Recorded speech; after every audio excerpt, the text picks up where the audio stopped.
What's going on, guys? Welcome back to another video.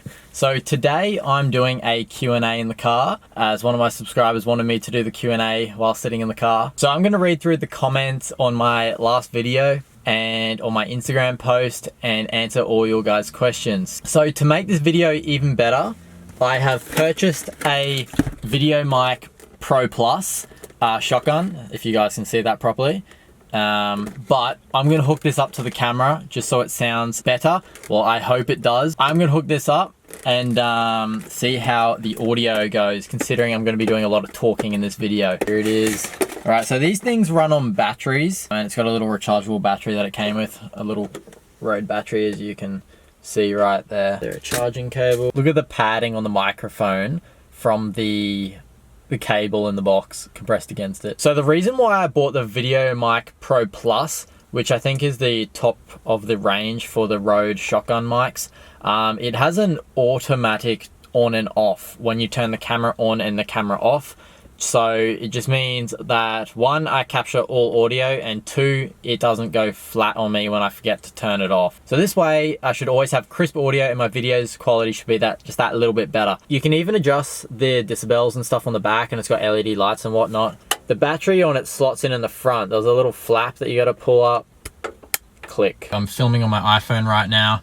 This is the Rode microphone hooked up to the camera. So this is the camera that I use for all my videos. It's a Canon 80D, and there's the shotgun mic. I've got a wide angle zoom lens on the camera, and it's a 10 to 18 millimeter STM, so stepper motor, and I think it works great. So guys, I hope the audio quality is a little bit better with that new microphone on the camera. So it looks like I'm gonna have to hold the camera while I film because I can't sit anywhere in the car with the big microphone on the top. Excuse the bit of mustache that I've got. I've got a dress up party tomorrow night. This won't stay, so next videos will be gone. So let's answer these questions. First question is by Closed, and that is, what do you do for work and how do you get the money for your car? So I work full-time as an electrician. That's what I do for a job. Graham has asked, I would like to know why you picked dual clutch over stick. The reason why I went for a dual clutch transmission in the 135i was because it is faster than the manual. It chomps through the gears very well, and because I've got a DCT, I do pull away from most cars. I know there's the no lift shift and stuff like that with the JB4, but man, I have some fun driving the dual clutch, especially with the paddles, and the sounds that the dual clutch makes is awesome. And I think that's part of what makes this car so enjoyable to drive, is that dual clutch transmission. That's pretty well the reason why I went for it. It was also a daily when I purchased it, and I didn't want to drive a manual through the city every day. So the next question from Stanley is, will you go pure stage 2? So pure stage 2 is something that I've been thinking about for quite some time. I'm just unsure whether to do it or not. I got a quote from a shop down the road for a top mount single. I just think it would be cool to have a huge single turbo sitting on top of the motor. I like how easy the pure stage 2 is to install, and just the reliability of it all. I'm in two worlds. I don't know if you guys can help me decide on what sort of setup I should go with for the car, considering it is an N55. I've been thinking about that for quite some time. I think what I'm gonna do first is maybe get port injection on the motor and then upgrade the low pressure fuel pump, so I've got all the supporting modifications, and then I'll probably take the plunge for the pure stage 2. But I'm still so unsure. I nearly bought one last year from the Black Friday sales that they had. But the other thing is, I've actually been talking to Pure, and they mentioned that they're bringing out a new 2.5 turbo kit. It's just plug and play for the N55. So it's one more step up from the Pure Stage 2. So I'm thinking that might be a possibility, but I'll see how it goes. I'm really unsure at the moment. Next question is from Eric, and he asked, with the headlights, I did hear about swapping bulbs, so they don't come out of the box ready to install. Is that right? So that is right. The headlights from Bay Optics, when you order them brand new, you have to swap the module underneath the headlight from the old headlights to the new ones, as they don't come with the that module on the bottom to power or control their actual headlights themselves. The other thing is they don't come with bulbs for the headlight and high beam, so you'll have to take them out of your old headlights and put them in new ones. The switchback LED and the rings and stuff all work because they install them. I guess that's part of the price. That's why they cost what they do, because they do use good quality LEDs for the rings and switchback, but the other stuff they don't include, so you just swap them over from your old headlights. Next question is from, sorry if I say this wrong, Valentine. So he asked, with the carbon fiber trunk, that he saw it didn't fit nicely in the corners closest to the rear window, and how does mine fit? I'll actually have to hop out and show you guys a bit about that carbon fiber trunk. I'll show you what the body shop did for me. So originally, when I would have the boot shut, the corners would dip down quite a fair bit, and it to be honest, it didn't look that great at first. So I requested the body shop that they try and pack this up so that it met with the car when it was shut. As you can see, it goes from being quite thin to being packed out. So they have packed out the sides there on top, and then when you shut it, it meets up perfectly with the body. Pretty hard to tell that it did dip down, like they have done a perfect job on that. So that's how I got around that. Essentially, if you do order the Sabon trunk, it is probable that the corners will not sit flush with the body. So that's just something to keep in mind, and that's what I did to get around that. Next question is N54 or N55? If N55, how do I get mine to shoot flames? And that's by Coolja. My car has an N55 motor. To get mine to shoot flames, essentially it just consists of pretty well a straight pipe. The only thing I have in my exhaust system is a resonator. So I've changed downpipe, muffler, and not too much stuff, but it's pretty well, I guess you could say, straight piped. Well, pretty well high flowed. To shoot flames, I've got MHD set on aggressive for 0.2 seconds. So just when I downshift really hard, it'll do initial pop.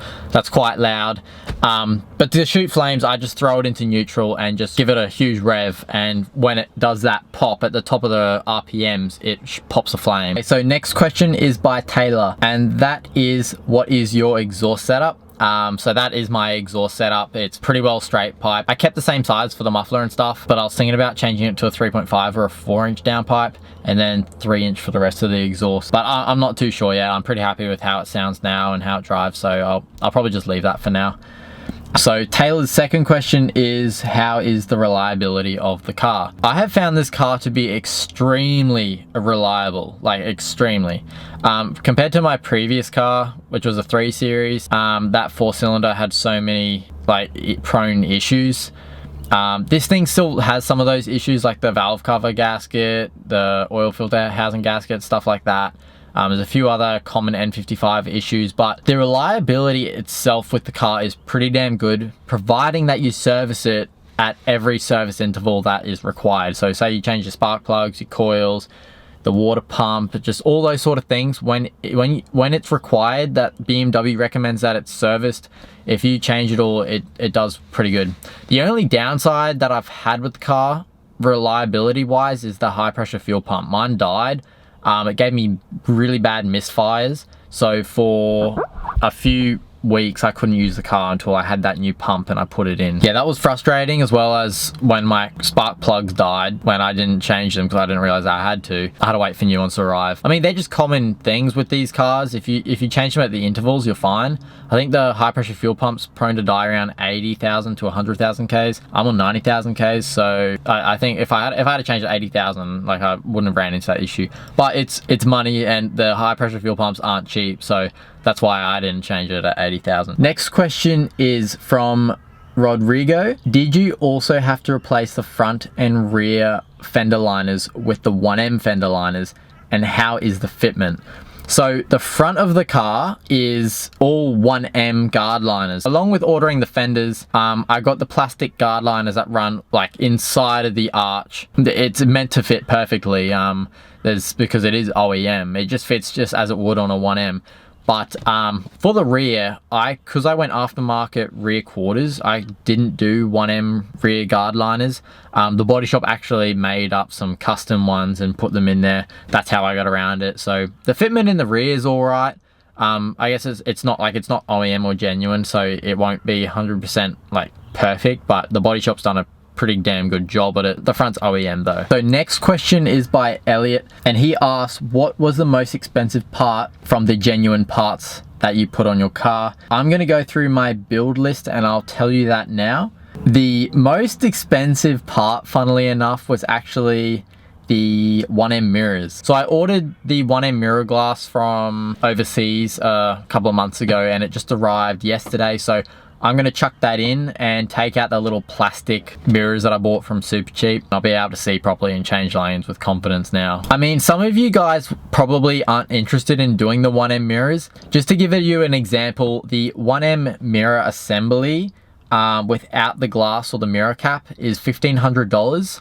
I scored that secondhand. So the glass for both sides, because I got the electrochromatic and heated glass, that was $980. So the mirror caps for both sides came to $331. So all up, if you're buying the 1M mirrors OEM from BMW, like the assembly, the glass and the caps, you're looking at about $3,000 for both sides.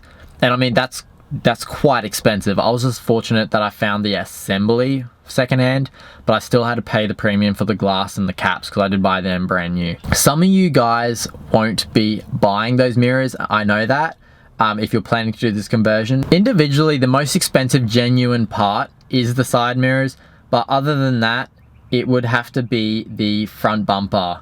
The front bumper came to $860, which was quite a reasonable price considering it's brand new from BMW. And then the rear bumper was quite close, coming in at $811. So the fenders aren't that expensive, but considering I bought left and right, both fenders cost more than the front or the rear bumper. But I'm talking individual piece, like one part. So the most expensive part for you guys to look at would be that front bumper. Okay, so Dan asked, hey Dan, how's it going? What kind of tires are you running? So at the moment, I'm running Hankook RS4s all round. So I'm running 285s on the rear and 265s on the front. I had a set of the 265s lying around when I bought the rims, so I decided to chuck them on and order the rears. RS4's coming to 285, so I just stuck with them. So Jamie asked, where do you recommend for doing customized exhaust for a E82 in Brisbane? I took my car to Rob Bliss. I couldn't recommend them anymore. If you live in Brisbane, I would definitely recommend Rob Bliss. Fade requested that I provide links of the body kit so that he could purchase them. There's no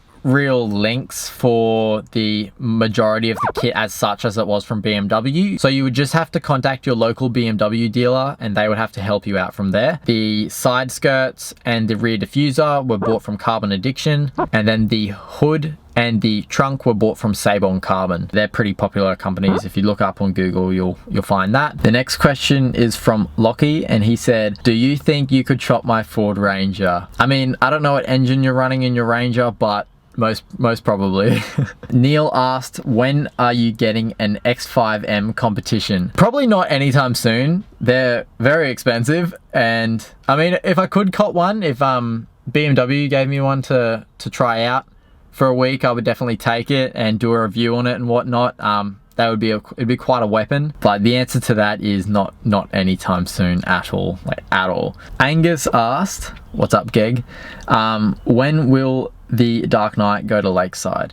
So with restrictions and stuff easing, it'd probably be soon. I'm getting those hubs changed over in the next like few weeks or month or so whenever I can get the car booked in.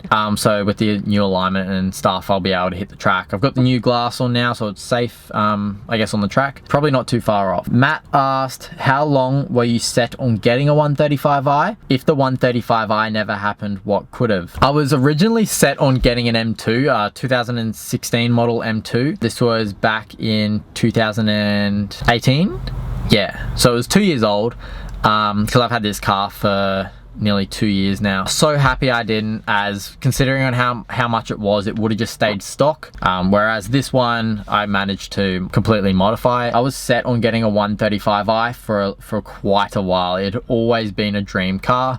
I just thought about going for an M2 because I thought it it'd be cool to get an M car. I always thought that a 135i was the goal. So ever since I was on my P's, I wanted a 135i. Well, originally it was a 335i, but considering the size, I thought it was a bit too big, so I went for a 135. But I like the look of a 135i so much more than a 335i now. Small asked, what's your complete exhaust setup? So I mentioned that in the video. It's pretty well straight pipe, and I haven't done too much to it. I've just taken parts out and whatnot. All right guys, so that is all the questions that I received for the Q&A. I hope you guys liked the video. So I'll probably do another Q&A soon, request more questions. I'll be doing another video quite soon. I've got a few things to chuck on the car, like the new side mirror glass. The red start button arrived, so I'll be chucking that in my car, and I'll be giving away the second one I ordered to a subscriber. I'll be doing that giveaway when I hit 1,000 subscribers. I will also be doing an unboxing on the Osmo Action. I will be filming some flames with this thing. Anyway guys, I hope you guys enjoyed the Q&A. If you got any more questions about the car or whatnot, I'm always happy to answer them. Just comment them below at the bottom of the video. If you'd like to follow me on Instagram, you can do so. I always post a link to my Instagram in the description of the video. And remember to like and subscribe if you like watching my content. I'll be uploading another video quite soon, and I'm keen to hear some feedback from you guys and answer some more questions. So once again guys, thank you for watching. I'll see you guys soon. See ya.